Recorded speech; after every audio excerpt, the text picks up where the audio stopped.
Katoliko, walang kaligtasan base sa Biblia. Bakit? Patunayan natin. Ang ikakaligtas ho kasi ay ang aral o mga katuruan ng Ebanghelyo na itinuro ng mga apostol. Iyan ho ang susundin. Unang Korinto 15:1.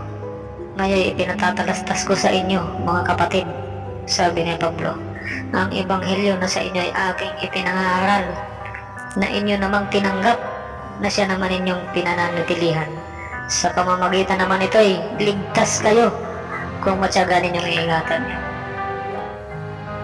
Napakalinaw ho niyan na ang ating ikakaligtas ay ang Ebanghelyo ni Kristo na ipinangaral ng mga apostol.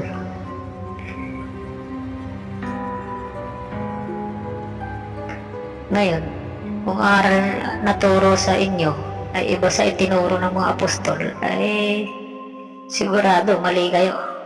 Di ba?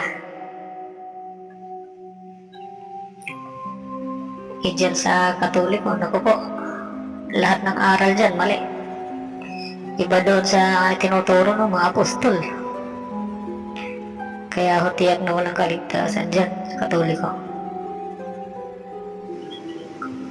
Hindi kasi turo ng mga apostol na maglohod-lohod sa revolto, magmisa, wala, magprosesyon, magkross-koros, binyag sa bata, wala, maglalasing ng alak, etc.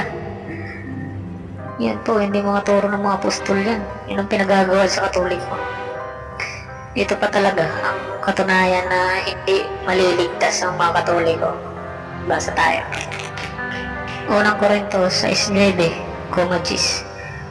O hindi ba ninyo nalalaman na ang mga liko ay hindi magsisipagmana ng kaharian ng Diyos? Alin-alin yan, yung mga liko na yan. Huwag kayong padaya kahit ang mga mapakiapid. Ako po sa Katoliko marami dyan. Pagpid-apid. Ni ang mga mananamba sa Diyos-Diyosan, ako po, lalo naman lahat naman yun dyan sumasamba sa Diyos-Diyosan ng mga Katoliko.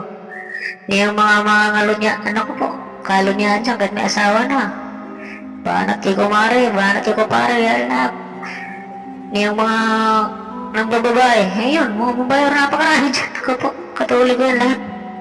Hindi daw magmamahal ng gaya ng Diyos yung mga yan. Ni ang mga mapakiapid sa kapwa lalaki yan, yung mga bading. Tapos yung lalaki na pumapatol sa bading, ganun din. Hindi lang maliligtas yan. Ni ang mga magnanagaw, yun. Mga magnanagaw sa Katoliko. Sa sinabit yung Greso, napakarami dyan. Mga masakin, mga dadamot siya, mga yan. Mga manglalasing, naku po, dyan sa Katoliko, napakarami mga manglalasing, walang bawal dyan. Ayan, yung mga hindi maliligtas, niyang mga mapagtungayaw, niyang mga manglulupig, naku po, manlupig, yan, ay hindi magmamahal ng kaharian ng Diyos, yan maliwanag, mga kaibigan. So, mga kaibigan, napakalinaw talaga niya, no? Hindi magmamana ng kaharian ng Diyos, ibig sabihin, hindi nga maliligtas. Ganyan ang gawain ng mga Katoliko, kaya hindi sila maliligtas.